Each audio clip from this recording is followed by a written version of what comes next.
नमस्कार, मैं Dhananjay Kumar, the public India में आपका स्वागत है। 2 वीडियो वायरल है। एक वीडियो है नरेंद्र मोदी जी का, जो उन्होंने रात के 11 बजे जारी किया। आजकल वो लगातार वीडियो जारी कर रहे हैं, 5वां वीडियो है, जिसमें उन्होंने कहा कि जंतर-मंतर पर कुछ शरारती बच्चों ने मुझे और मेरी माँ को भद्दी-भद्दी गालियाँ दी, लेकिन बचपन से गलतियाँ होती हैं। उन्होंने आगे कहा कि बचपन गलतियों को सुधारने का अवसर भी देता है। ये गुमराह बच्चे हैं, इन्हें राह दिखाने का समय है, इसे माफ़ करना चाहता हूँ।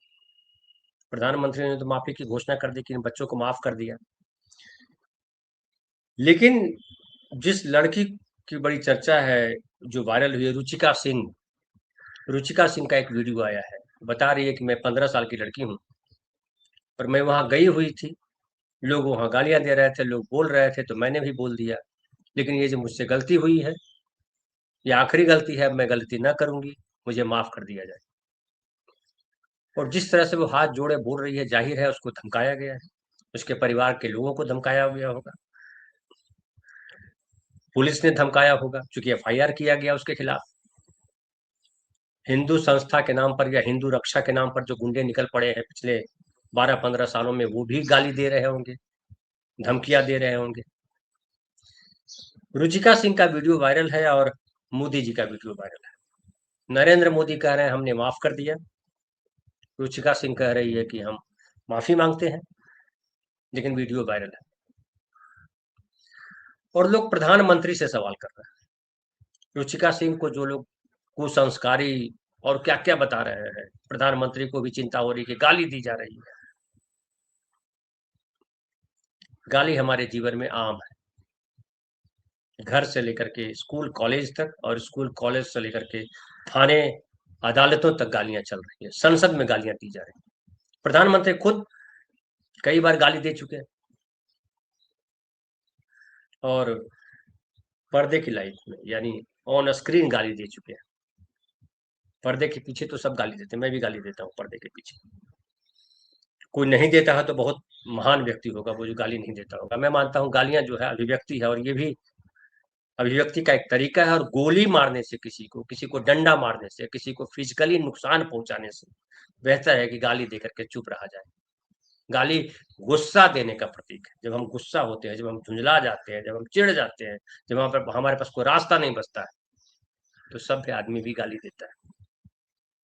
इडियट बोल दे, मूर्ख बोल दे, माँ-बहन की गाली दे, कुछ भी। अब तो देखिए इडियट भी गाली हो गई। संसद में वो भी असंवैधानिक हो गया। राहुल गांधी ने इडियट का किस्सा सुनाया, किसी को बोला नहीं, तो लोग चिढ़ गए, शब्द वापस लेना पड़ा। नरेंद्र मोदी जी ने न जाने कितनी गालियां दी हैं, उन्होंने बाकायदा इजाद की उन गालियों की।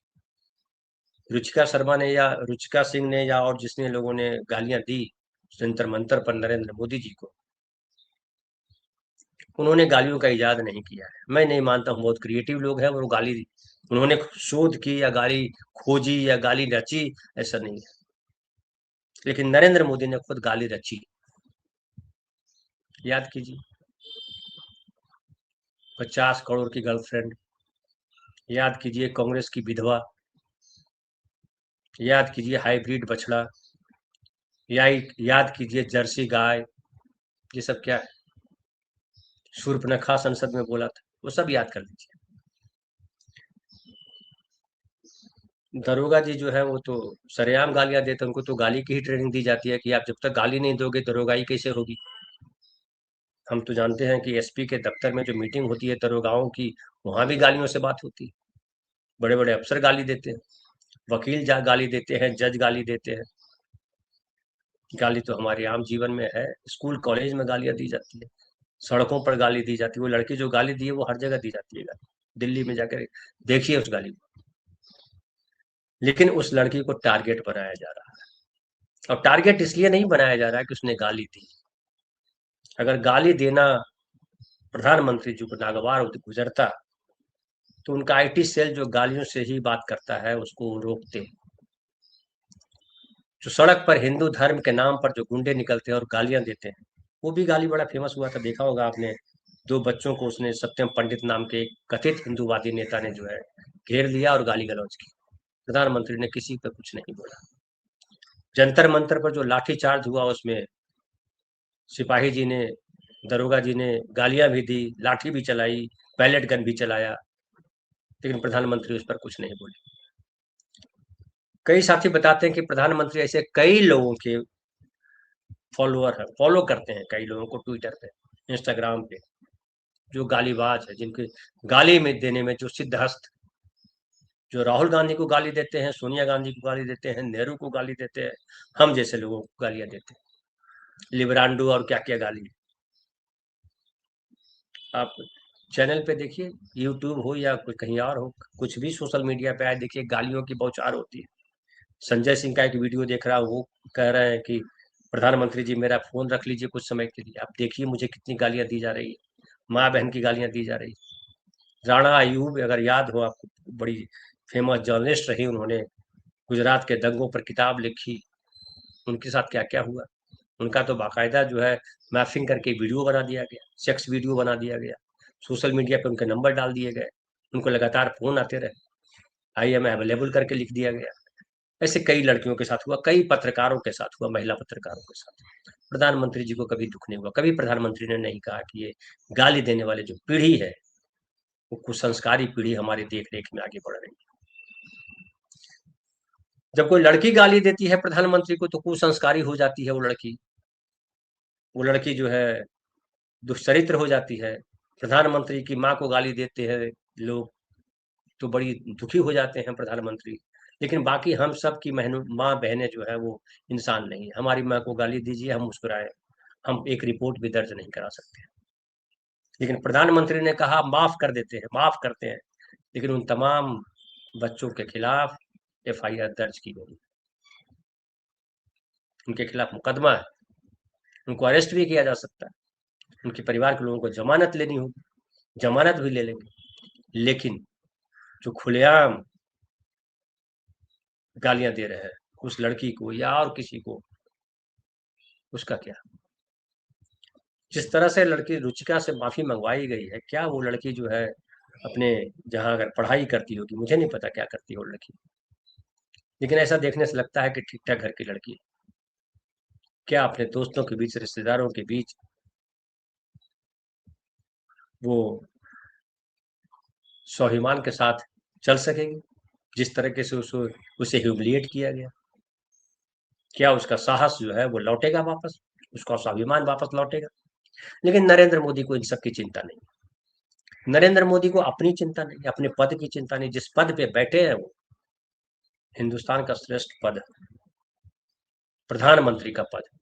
प्रधानमंत्री का पद किसी को लॉटरी में नहीं मिलता है, बहुत संघर्ष करना पड़ता है प्रधानमंत्री बनने के लिए या नेता बनने के लिए। नेताओं का जीवन बड़ा संघर्षपूर्ण होता है, दांव पे होता है सब। लेकिन जब उस पद पे आप पहुंच गए हैं, कहते रहे कि अब चाय बेच करके मैं चला हूं, तो आपको उसकी गरिमा रखनी थी। हमारे गांव में कहावत है कि जो वृक्ष जो है फल से भरा होता है वो झुका हुआ होता है, लदा हुआ होता है, वो झुका हुआ होता है धरती की तरफ। बड़े लोगों का बड़प्पन इसी में होता है कि वो ढेर सारी बातों को, जो आम आदमी जिस पर ध्यान देता है, उसको नजरअंदाज करते हैं और खुद एक ऐसा रास्ता गढ़ते हैं, एक ऐसा उदाहरण पेश करते हैं जो लोग फॉलो करते हैं। लेकिन प्रधानमंत्री लगातार या तो विक्टिम कार्ड खेलते हैं, मुझे गाली दी गई, मुझे ऐसा किया गया, मुझे वैसा किया गया। कभी तो कहा करते थे कि गालियां मेरे लिए ऊर्जा है, 4-4 किलो, 10-10 किलो गालियां खाता हूँ और मेरी जो एनर्जी मिलती। अभी प्रधानमंत्री को जंतर मंतर पर जो गालियां दी गई, उससे बड़ी बेइज्जती हो गई। आपको याद हो कि बिहार भी बंद कराया गया था, बिहार में चुनाव हो रहा था, किसी मंच पर किसी ने, लड़के ने गाली दे दी, बड़ा ही हंगामा किया गया बिहार में, बाकायदा बिहार बंद बुलाया गया, प्रधानमंत्री की माँ को गाली दी गई। लेकिन एक वीडियो और वायरल है, वो भी देखिए, छतरपुर का वीडियो है, मध्य प्रदेश का। कई गांव हैं जो डूब रहे हैं, विकास के नाम पर डुबाए जा रहे हैं, वहां के लोग संघर्ष कर रहे हैं, दिनों पानी में डेड बॉडी बन के पड़े हुए हैं, पुलिस ने जबरन उनको मार के भगा दिया। बूढ़ी औरतें, क्योंकि बूढ़ी औरत का वीडियो चल रहा है, उसको घसीट करके पुलिस, महिला पुलिस जो है ले जा रही है। क्या वो किसी की माँ नहीं है? गांधी की लाइन बार बार याद आती है मुझे कि आखिरी व्यक्ति क्या, नरेंद्र मोदी जी ने खास व्यक्तियों को भी सम्मान के साथ जीने का अधिकार नहीं दिया, उनका अधिकार भी छीन लिया।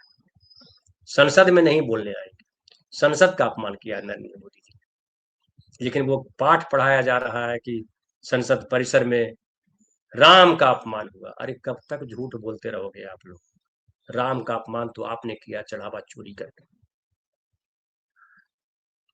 लेकिन ये नैरेटिव बनाते हैं, और ये नैरेटिव बनाते हैं, और नैरेटिव में इस बार फ्लॉप हो गया। नैरेटिव में निकलने का इनके पास रास्ता नहीं है, चूंकि गुस्सा फूटा है, भय टूटा है। अब ये जो इंडिविजुअली लोगों पर मुकदमे कर रहे हैं, उनको धमका रहे हैं, पुलिस के द्वारा धमकी दिलवा रहे हैं, उनको आम गुंडों द्वारा धमकी दिलवा रहे हैं, और दिखावे के लिए कह रहे हैं कि हम माफ करते हैं तो धमकी क्यों दे रहे हैं? दरअसल ये इसलिए ऐसा कर रहे हैं, उनको लग रहा है कि ऐसा करने से, दमन के रास्ते से आम आदमी जो सड़कों पर उतर आया वो नहीं आएगा, वो डर जाएगा। लड़कों को डराते हैं कि तुम्हारे ऊपर मुकदमा हो जाएगा तो करियर बर्बाद हो जाएगा। माता पिता को डराते हैं कि तुम्हारा बच्चा जेल चला जाएगा, सब चौपट हो जाएगा। तरह तरह से डराते हैं। घर आकर के 200 पुलिस वाले घुस जाते हैं किसी महिला की और धमकी देते हैं। बिना वर्दी वाले भी घुस आते हैं, सड़क पे धमकी दी जाती है उनको। जो है, जो भाजपा के दफ्तर है, या कहिए कि जो हिंदू रक्षा दल के नाम पे जो संगठन बनाए गए, उनके दफ्तरों में बुलाए जाते हैं गुंडे टाइप लोग, उनको बुलाते हैं और उनको धमकाते हैं, उनको बेइज्जत करते हैं, और इस तरह का माहौल बना दिया जिससे देश में कानून का राज नहीं, अदालतें बेईमानी, पूरा सिस्टम जो है वो बेईमानी है, ऐसा कर दिया है। और जब इनके ऊपर पड़ता है तो वो पूरे सिस्टम को लेकर के खड़े हो जाते हैं। लेकिन मुझे लगता है कि नरेंद्र मोदी जी अपने आखिरी पड़ाव पर हैं। एक जो उम्मीद थी लोगों में, बहुत सारे लोगों में, मुझे तो कभी उम्मीद नहीं थी उनसे। उनके प्रधानमंत्री बनने के 1 महीने बाद ही मैंने कह दिया था कि बेड़ा गर्क कर देंगे, पट्टा बैठा देंगे देश का। जो लैंड एक्विजिशन एक्ट, किसान सबसे पीड़ित समाज है इस दुनिया का, और इस देश का सबसे पीड़ित समाज है किसान। किसान दिन रात मेहनत करता है, लेकिन बदले में मिलता क्या? और उसके लिए आजादी के इतने साल बाद 2013 में कानून बनाया गया, लैंड एक्विजिशन एक्ट बनाया गया, उसको इन्होंने बर्बाद कर दिया। उसी दिन मैंने कहा था कि ये देशभक्त नहीं है, ये देश का बंटाधार कर देंगे, और वही दिख रहा है, वही हुआ है। लोगों को लेट समझ में आता है, लेकिन आ जाता है। अब मैं देख रहा हूँ कि जो भाजपा के भी लोग हैं वो गालियां दे रहे हैं नरेंद्र मोदी को, तो उनको लग रहा है कि ये तो प्रधानमंत्री बन लिए 3 बार, हमारा करियर चौपट कर दिया। क्योंकि आने वाले समय में भाजपा की बुरी गत होने वाली है। कई लोग, कल जो मैंने वीडियो किया उत्तर प्रदेश को लेकर के, उस पर कई लोग कह रहे हैं कि अरे उनके पास चुनाव आयोग है, उनके पास ईवीएम है, जब तक रहेगा तब तक हार नहीं सकते। अंग्रेजों के पास बहुत कुछ था भाई साहब, उनके राज्य में सूरज नहीं डूबता था। आज अंग्रेज जो है, जो इंग्लैंड है, वो अमेरिका के तलवे चाट रहा है, अमेरिका का पिछलग्गू बना हुआ है। तो दुनिया बदलती रहती है। अडवाणी जी को देख लीजिए, ज्यादा दूर मत जाइए। अडवाणी जी इस देश में क्या नहीं थे, लग रहा था कि वो तूफान है। कहाँ है अडवाणी जी? यही नरेंद्र मोदी जी ने उनको धरती पकड़ा दी। तो दुनिया बदलती है, और दुनिया तब बदलने लगती है जब आपसे उम्मीद खत्म हो जाती है, जब शिखर पे बैठे व्यक्ति से उम्मीद खत्म हो जाती है, हर तरफ से लोग निराश हो जाते हैं, तो फिर बदलाव का वो पहला संकेत।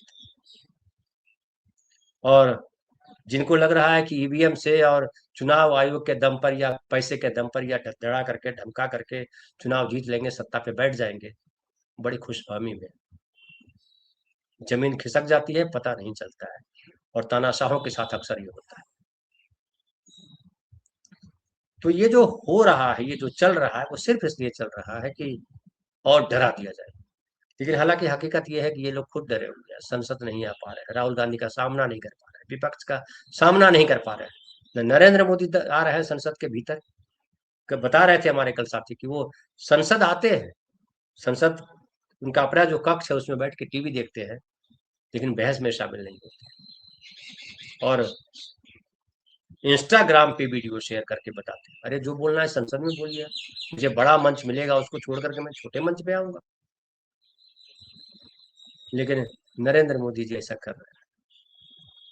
और हमारे गांव में एक और कहावत है, आखिरी में सुझा दूं, कि इज्जत मांगने से नहीं मिलती है, इज्जत आपके कर्म से मिलती है, आपके व्यवहार से। फिलहाल इतना ही। बहुत बहुत धन्यवाद।